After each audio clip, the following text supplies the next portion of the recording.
नत्वा जिनेन्द्रं गतसर्वदोषं सर्वज्ञदेवं हितदर्शकं च श्रीजैनसिद्धान्तप्रवेशिकेयं विरचते स्वल्पधियां हिताय। पिछली वीडियो में हमने प्राण के कितने भेद होते हैं और प्राण किसे कहते हैं इसकी चर्चा की थी। आज हम प्राण के भेदों, द्रव्य प्राण और भाव प्राण के विषय में विस्तार से चर्चा करेंगे। द्रव्य प्राण के कितने भेद होते हैं? द्रव्य प्राण के 10 भेद होते हैं। 5 तो इंद्रियां, नंबर 1 त्वचा, नंबर 2 जीभ, नंबर 3 नाक, नंबर 4 आँख और नंबर 5 कान। इसके बाद 5 इंद्रियों के बाद 3 बल, मन बल, वचन बल और काय बल। श्वासोच्छ्वास, सांस लेना और छोड़ना, और आयु। इस तरह से कुल मिला के 10 प्राण होते हैं। 5 इंद्रियां, 3 बल, श्वासोच्छ्वास और आयु। ये सब जो 10 हैं प्राण, वो पुद्गल द्रव्य की पर्याय होते हैं।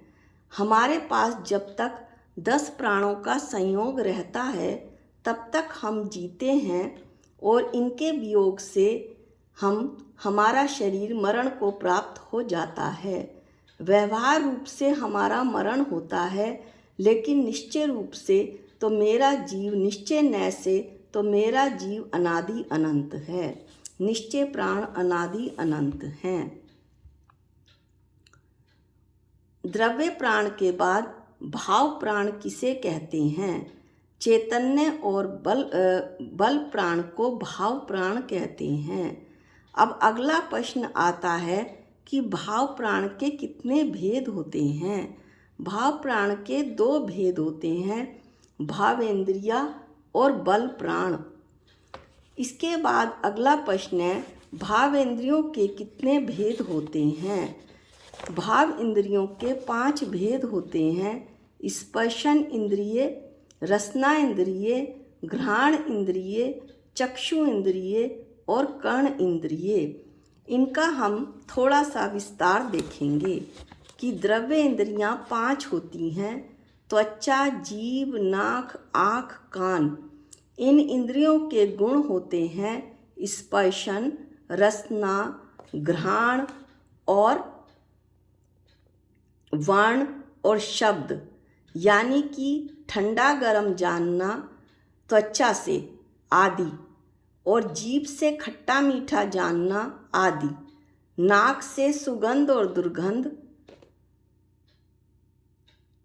चक्षु से सफ़ेद काला वर्ण जानना और कान से शब्द सुनना, 7 प्रकार के स्वर को जानना, 7 प्रकार के स्वर जानना।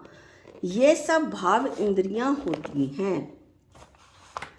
जो भाव इंद्रियां होती हैं वो सब चेतन होती हैं और ये ज्ञान की मति रूप पर्याय होती हैं। अब भाव बल प्राण भावेंद्रियां पढ़ी हमने। अब दूसरा आता है प्रश्न, इसके बाद प्रश्न आता है भाव बल प्राण के कितने भेद होते हैं? भाव बल प्राण के 3 भेद होते हैं, मनोबल, वचन बल और काय बल। जो भाव बल प्राण हैं वो जीव के वीर्य गुण की पर्याय होती हैं, और जो द्रव्य बल प्राण हैं वो पुद्गल के वीर्य गुण की पर्याय होती हैं। भाव बल प्राण और द्रव्य बल प्राण को हम थोड़ा सा विस्तार से देखेंगे ताकि ये हमें अच्छे से समझ में आ जाए। जो द्रव्य बल प्राण होते हैं वो 3 होते हैं। एक तो द्रव्य बल प्राण 3 प्रकार के होते हैं जो पुद्गल के वीर्य गुण की पर्याय होते हैं, जैसा कि अभी बताया, और 3 ही जीव बल प्राण होते हैं जो जीव के वीर्य गुण की पर्याय होते हैं। जो द्रव्य मनोबल प्राण होता है वो उसकी उस शक्ति से हृदय में अष्टदल कमल की रचना होती है, जिसे द्रव्य मन कहते हैं। और जो द्रव्य वचन बल होता है, उसकी शक्ति से वचन बोलते हैं, खिरते हैं। और जो द्रव्य काय बल होता है, उसकी शक्ति से द्रव्य काया यानी कि शरीर की रचना यानी कि 5 इंद्रियों का समूह बनता है। ये हमने 3 द्रव्य बल प्राण के बारे में विषय में पढ़ा। अब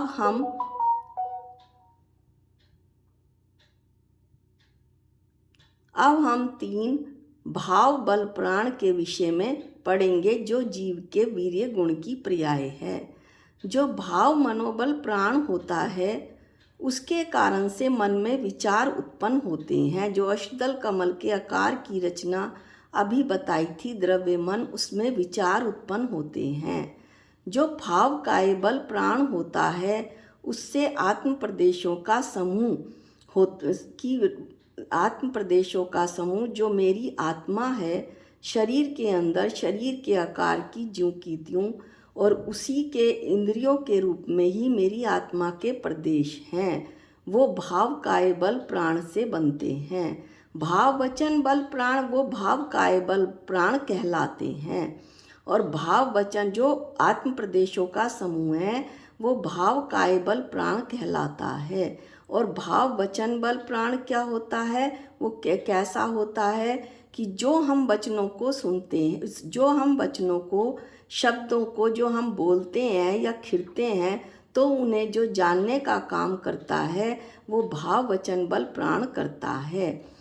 उदाहरण के लिए हम एक उदाहरण से इस बात को समझेंगे कि शास्त्रों का जो पढ़ना है, वो द्रव्य वचन बल हैं, और शास्त्र पढ़कर उनके जो भावों को जानना है, वो भाव वचन बल प्राण हैं। इस प्रकार दृष्टांत से ये बात आपको समझ में आ गई होगी कि द्रव्य वचन बल क्या है और भाव वचन बल क्या है। इसको हम द्रव्य वचन बल प्राण में घटाया। इस तरह से द्रव्य मनोबल प्राण में और भाव मनोबल प्राण में भी हम देख सकते हैं कि द्रव्य मनोबल प्राण से अष्टदल कमल के आकार के द्रव्य मन की रचना होती है, और उसमें जो विचार उत्पन्न होते हैं, वो भाव मनोबल प्राण होते हैं।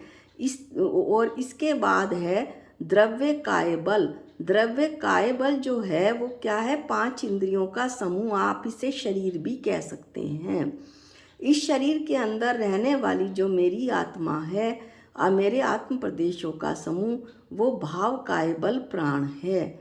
इस तरह दृष्टांत की सहायता से और ये बात अच्छी तरह से समझ में आती है। अब वैभाविक गुण किसे कहते हैं?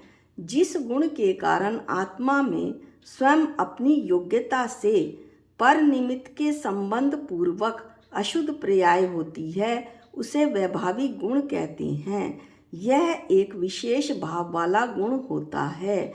यह जो वैभाविक गुण है, वो सिर्फ जीव और पुद्गल में होता है। शेष 4 द्रव्य धर्म अधर्म आकाश काल में वैभाविक गुण नहीं होता है। पुद्गल की स्वभाव और विभाव दोनों पर्यायों को सुने। पुद्गल की जो स्वभाव पर्याय होती है, वो एक अकेला पुद्गल परमाणु होता है, और जो पुद्गल की विभाव पर्याय होती है, वैभाविक पर्याय होती है, वो पुद्गल का जो है वो पुद्गल स्कंद होता है, जो एक से अधिक पुद्गल परमाणुओं से मिलकर बनता है। 2, 3, 4, 5 और अनंत पुद्गल परमाणु मिलकर स्कंद बनाते हैं। वो पुद्गल की वैभाविक पर्याय कहलाती है। यह वैभाविक गुण के कारण ही होता है।